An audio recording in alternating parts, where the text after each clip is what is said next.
a Tesla car at a charging station in Beijing. Thomas Peter Reuters, Beijing. Tesla is moving closer to becoming the first foreign car company to have a wholly owned manufacturing operation in China, a deal that would test the relationship norms between a foreign automaker and the Chinese government. For Tesla and other manufacturers, their production options in China are limited by the government. One option is to set up a joint venture, sharing much of their technology and profits with a Chinese partner.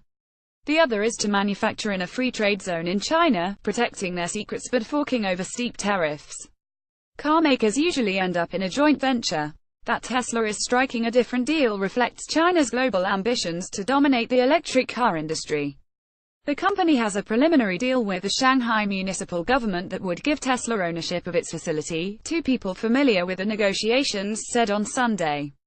The operation would be located inside a free trade zone, said the two people, who insisted on anonymity because they were not authorized to discuss the talks.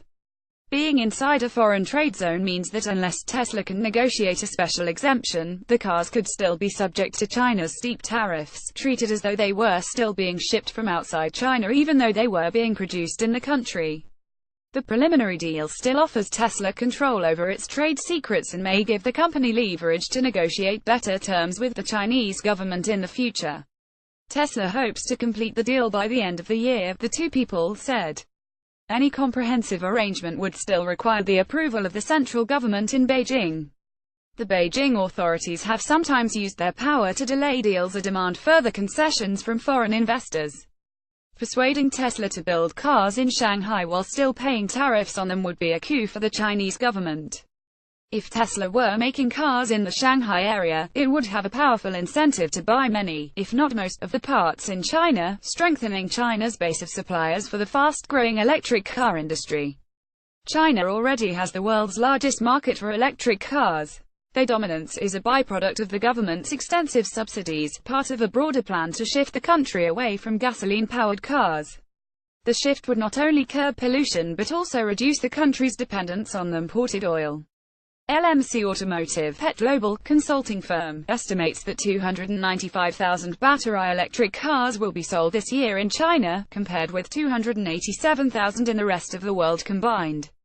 The gap may widen. LMC predicts that China's total will nearly triple in the next 2 years, while the rest of the world's will merely double. That is because, in part, Chinese government regulations will require automakers starting in 2019 to sell ever-increasing numbers of electric cars and plug-in hybrids if they want to keep selling gasoline cars. China has also begun research on imposing a rule to ban the sale of internal combustion cars someday. China is and will be the largest consumer and producer of electric vehicles in the world, said Bill Russo, the founder and chief executive of Automobility, a Shanghai consulting firm. If Tesla hopes to compete as a global electric vehicle maker, it must tap the manufacturing and supply footprint of China in order to compete globally. China has the steepest barriers to automotive trade of any large market in the world, making it difficult to compete in the Chinese market without producing in the country.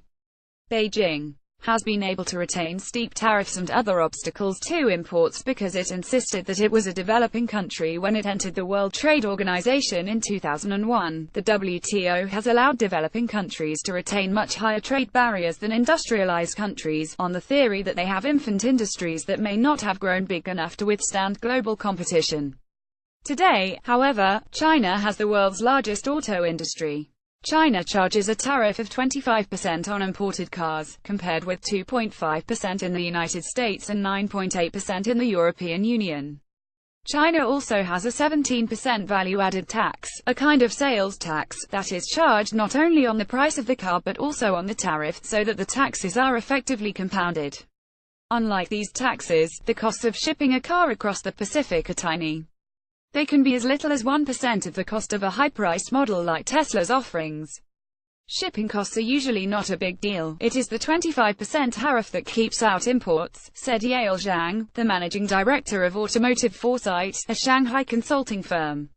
Robert Lighthizer, the United States trade representative, has expressed concern about China's trade practices.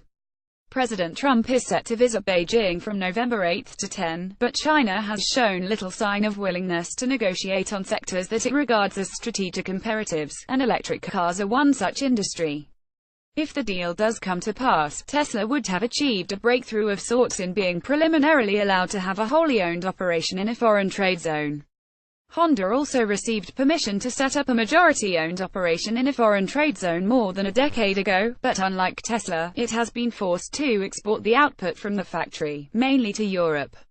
Tesla said in June that it was negotiating to produce cars in Shanghai. But the company has been struggling to decide whether to produce inside or outside a free trade zone in Shanghai and on what terms. The Wall Street Journal reported on Sunday that Tesla had a deal to produce cars in Shanghai. The Shanghai government declined to comment on the status of the talks with Tesla.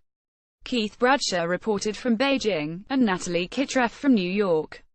A version of this article appears in print on October 23, 2017, on page B1 of the New York edition with the headline "Tesla Factory is set to test new waters in China deal."